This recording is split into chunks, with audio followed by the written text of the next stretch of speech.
Сәлеметсіңдер ме, құрметті оқушылар?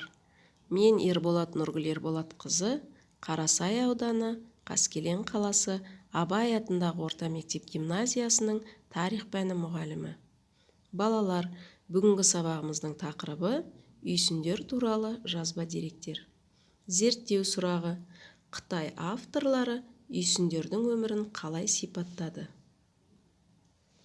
Бүгін біз сабағымызда үйсін мемлекеттік бірлестігінің қалай құрылғанын түсінеміз және үйсін қоғамын сипаттаймыз. Енді балалар, назарларыңды картаға аударамыз. Картада үйсіндердің орналасқан аумағы берілген. Біздің заманымызға дейінгі 3 ғасыр мен біздің заманымыздың 5 ғасыр аралығында өмір сүрген үйсіндер қазақ халқының қалыптасуына үлкен үлес қосты. Олар Қазақстанның Жетісу өлкесі, Шу, Талас өңірі, Ыстықкөл және Қытайдың солтүстік-батыс аумағында тұрған. Астанасы Қызыл Аңғар, Чигучен қаласы болған. Үйсіндер туралы алғашқы мәліметтер біздің заманымызға дейінгі 2 ғасырдың соңында Қытай елшіліктері арқылы таралған.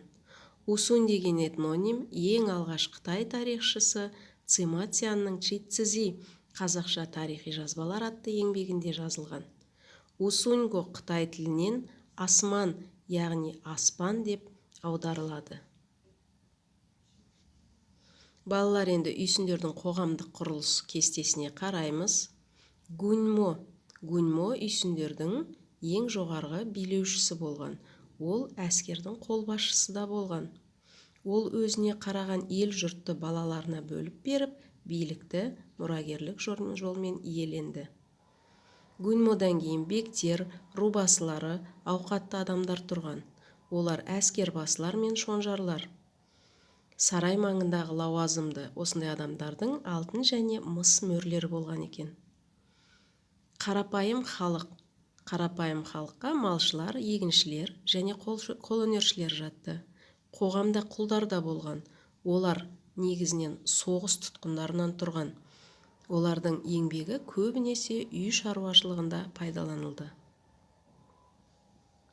Үйсін билеушісі Гуньмо, яғни күнби, Қытай билеушісі әулетімен туыс болғысы келеді. Сөйтіп, біздің заманымызға дейінгі 107 жылы Қытайдың билеушісіне 1000 жылқы беріп, Қытай ханшасына үйленеді.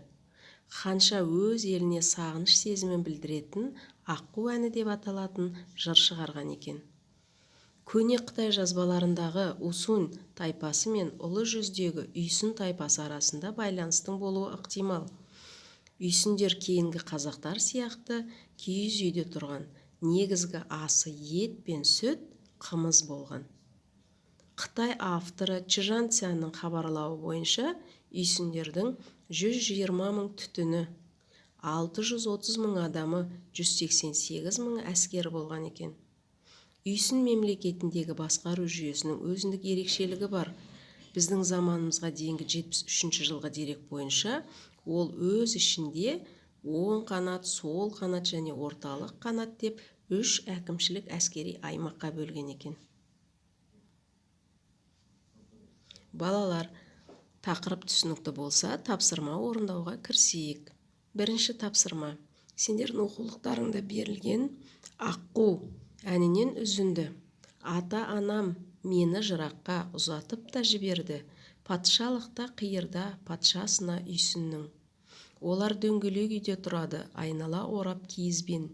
Жейтіндері ет қана, ішетіндері сүт қана. Отанымды сағынсам, жүрегім менің шаншиды. Ұшатын егер қаз болсам, еліме қайтып барар ем дейді. Сұрақ: осы өлең үзіндісін оқып, бұл жыр үйсіндердің өмірі, тұрмысы туралы қандай мәлімет береді? Сол туралы әңгіме жазамыз. Екінші тапсырма. Екінші тапсырмада үйсіндердің адам саны, түтін саны, әскер сан туралы мәліметтерді кестеге толтырамыз. Тапсырма түсінікті болса, балалар, тапсырманы орындаймыз. Осымен сабағымыз аяқталды. Назар аударып тыңдағандарыңызға рахмет.